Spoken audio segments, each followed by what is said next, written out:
Allez, on est en face l'un de l'autre, on a l'impression qu'on va jouer au ping-pong, mais on va plutôt parler de la presse égyptienne de ce matin et on va tout de suite commencer avec le journal Al-Ahram qui nous parle donc de cette rencontre, de ces entretiens qu'a eu le chef de l'État, le président Abdel Fattah el-Sisi, avec son homologue de Djibouti, Ismail Omar Guelleh.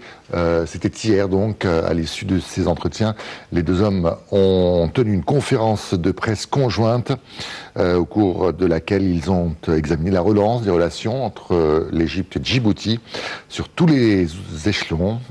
Ils ont également parlé des principaux problèmes qui touchent le continent africain ainsi que le monde.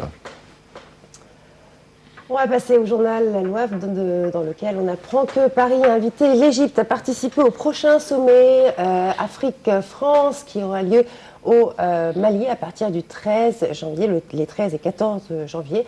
C'est ce que nous indique un communiqué du porte-parole du ministère des Affaires étrangères, Ahmed Abou-Zeid. Il faut savoir que l'invitation est venue alors que le ministre égyptien des Affaires étrangères, Samer Chokri, a reçu le ministre français du Développement et de la francophonie, Jean-Marie Le Guen, lors d'une visite au Caire. La réunion a porté sur la relation bilatérale ainsi que sur la coopération en matière de lutte contre les organisations terroristes et sur les points de vue de l'Égypte sur les développements régionaux en Syrie, en Irak, au Yémen et en Libye. Lors de la réunion, M. Chokri a encouragé les Français à augmenter leur investissement en Égypte, soulignant le rôle de Paris dans le soutien du processus démocratique du pays. C'est ce qu'a déclaré le porte-parole du ministère. À noter que le 27e sommet Afrique-France, comme je vous le disais, doit avoir lieu à Bamako du 13 au 14 janvier, avec des discussions autour des relations entre la France et les nations africaines.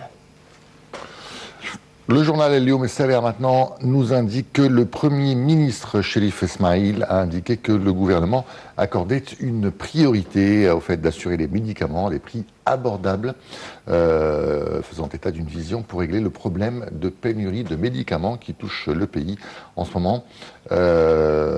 Ils ont également indiqué être parvenus à un concept définitif pour résoudre cette crise des médicaments avec une coordination des compagnies, des producteurs de médicaments ainsi que des membres du Conseil des députés. On va rester avec le journal Al-Wafd le Premier ministre Cherif Ismaïl a affirmé qu'il y avait une coordination totale entre le gouvernement et la Banque centrale d'Égypte en matière de politique monétaire et financière. La coordination actuelle entre le gouvernement et la Banque centrale a permis de fournir les sources de devises étrangères afin de conclure les contrats d'achat des produits de première nécessité, des produits de pétrole et des médicaments. C'est ce qu'a déclaré hier M. Ismaïl. Et la coordination entre le gouvernement et la Banque centrale vise également à renforcer la stabilité financière et monétaire pour augmenter le taux de croissance économique. À noter que la Banque centrale égyptienne a consacré 1,8 milliard de dollars à la fourniture des produits de base. C'est ce qu'a fait savoir le Premier ministre. On retourne une nouvelle fois avec le journal El-Yom El-Sabah où le ministère de l'Intérieur nous annonce qu'il a fermé 5 comptes sur des réseaux sociaux en raison d'incitation à la violence contre l'État.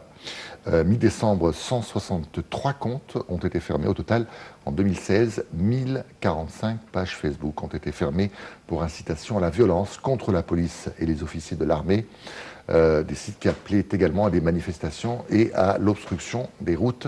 C'est ce qu'a déclaré Ali Abaz, le chef du département de la cybercriminalité au ministère de l'Intérieur. On va s'intéresser au journal Al-Masri El-Yom. On apprend que la construction du bâtiment administratif du site des pyramides de Giza sera terminée dans 3 semaines. Dr Khaled El Anani, le ministre des Antiquités, a inspecté hier la construction du bâtiment administratif du site des pyramides de Giza. Et en marge de sa tournée, M. Anani a déclaré que le projet de rénovation et restauration du site des pyramides, qui a commencé en 2009 avec un total d'environ 350 millions de livres, était en train de se développer très rapidement. Accompagné de l'ingénieur Ibrahim Mahlab, conseiller du président pour les projets nationaux, mais aussi du général Kamel Deli, gouverneur de Giza. M. Anani a déclaré que la construction du bâtiment administratif du site des pyramides sera donc terminée dans 3 semaines, qu'il allait régulièrement, tous les mois, faire ses tournées. Il faut savoir que le ministère des Antiquités doit ensuite se trouver sur ce site des pyramides. Ah oui, moi je vais insister lourdement avec le journal Guillaume Sabler encore une fois, avec le porte-parole du ministère des Affaires étrangères, Ahmad Abouzid, qui déclare que l'un des dossiers les plus importants auxquels est confrontée l'Égypte au cours de la dernière période est la récupération des pièces d'antiquités dérobées qui se trouvent à l'étranger. Selon M. Abouzid, 454 pièces ont été récupérées grâce aux efforts conjoints entre le ministère des Antiquités et celui des Affaires étrangères.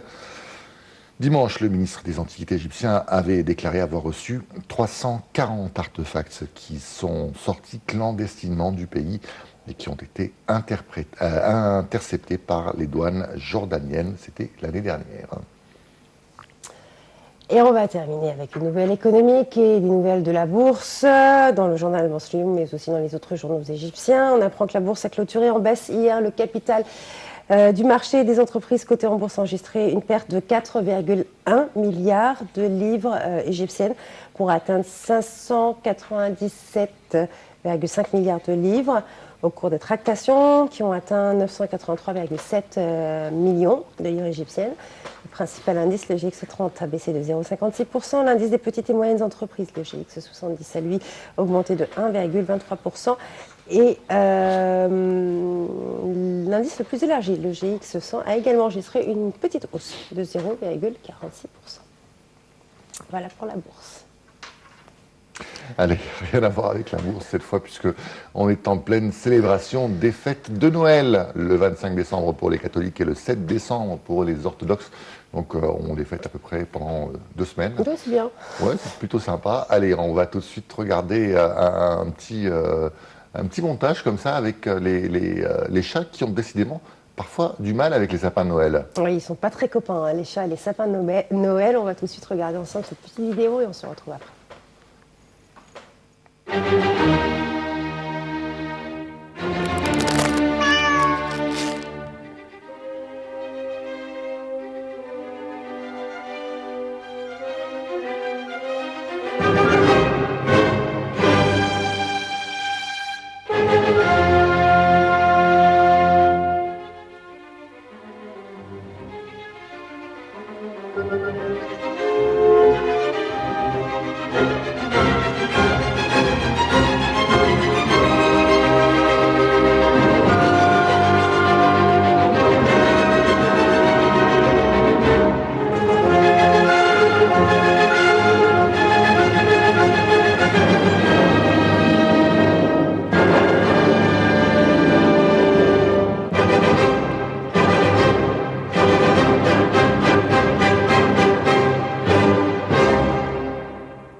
Les chats sur une musique de Beethoven, ça en jette. Hein. Ouais, c'est surtout les chats qui ont des problèmes avec les sapins, pas les chiens, mais on voit que les chats ils aiment bien se faire des griffes sur l'arbre. On va à présent rendre hommage à un grand artiste que moi j'adore personnellement et j'ai été vraiment très émue quand j'ai appris qu'il nous avait quittés le soir de Noël en plus. C'est George Michael. Voilà, avec une chanson un petit peu prémonitoire, hein, puisqu'elle s'appelle Last Christmas. C'était une chanson du groupe Wham, donc, où était George Michael, c'était le leader de ce groupe. Et c'est vrai que cette année, avec la disparition de Prince notamment, et de David Bowie surtout, c'est une année un petit peu noire pour les stars du pop et du rock. Alors, on a décidé donc de rendre un petit hommage à George Michael avec cette chanson. C'est peut-être pas la chanson la plus célèbre de George Michael, mais en tout cas, c'est une chanson qui est dans le temps, puisqu'on fête toujours Noël. La chanson s'appelle Last Christmas.